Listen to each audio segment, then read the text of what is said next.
Deadline ಹೇಗಪ್ಪ ಅಂತ ಅಂದ್ರೆ, ಫಿಸಿಕ್ಸ್ ಎಕ್ಸಾಮ್ ನಾಳೆ ಇದೆ ಅಂತಂದ್ರೆ ಇವತ್ತು ನೈಟ್ ನಾನು ಡೆಡ್ಲೈನ್ ಅಲ್ಲ, ಇವತ್ತು ನೈಟ್ ನಾನು ಓದ್ ಮುಗಿಸ್ತೀನಿ ಅಂತಲ್ಲ, ಆಯ್ತಾ? ಸೊ 2 ದಿನ ಇರುವಾಗಲೇ ನೀವು ಎಲ್ಲಾ ಸಿಲೆಬಸ್ ನ ಕವರ್ ಮಾಡಿ 2 ದಿನ ನೀವು ರಿವಿಷನ್ ಮಾಡಬೇಕು.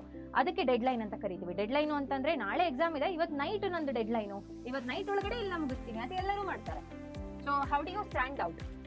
You should bifurcate your studies and then interlinking the topic. ತುಂಬಾ ಇಂಪಾರ್ಟೆಂಟ್ ಏನು, ಫಸ್ಟ್ ಚಾಪ್ಟರ್ ಇಂದ ಸೆಕೆಂಡ್ ಚಾಪ್ಟರ್ ಇಂದ ಥರ್ಡ್ ಚಾಪ್ಟರ್ ಇಂಟರ್ಲಿಂಕಿಂಗ್ ಇರುತ್ತೆ. ನಿಮ್ಗೆ ಹಾಟ್ಸ್ ಏನಿದೆ ಅಲ್ವಾ, so higher order thinking questions ಏನಿದೆ, ಸೊ ಇದೆಲ್ಲ ಇಂಟರ್ಲಿಂಕಿಂಗ್ ಆಫ್ ಟಾಪಿಕ್ಸ್ ಇಂದಾನೆ ಬರೋದಾಗುತ್ತೆ. ಹಾಟ್ಸ್ ಎಲ್ಲ ಏನಾಗುತ್ತೆ, ಅಥವಾ ಕೇಸ್ ಸ್ಟಡಿ ಬೇಸ್ ಕ್ವಶನ್ಸ್ ಆಗಲಿ ಅಥವಾ ಅಪ್ಲಿಕೇಶನ್ ಬೇಸ್ ಕ್ವಶನ್ಸ್ ಆಗಲಿ, ಏನಾಗುತ್ತೆ ಎಲ್ಲದು only you will be able to solve these questions only if you interlink the concept. That is very very important.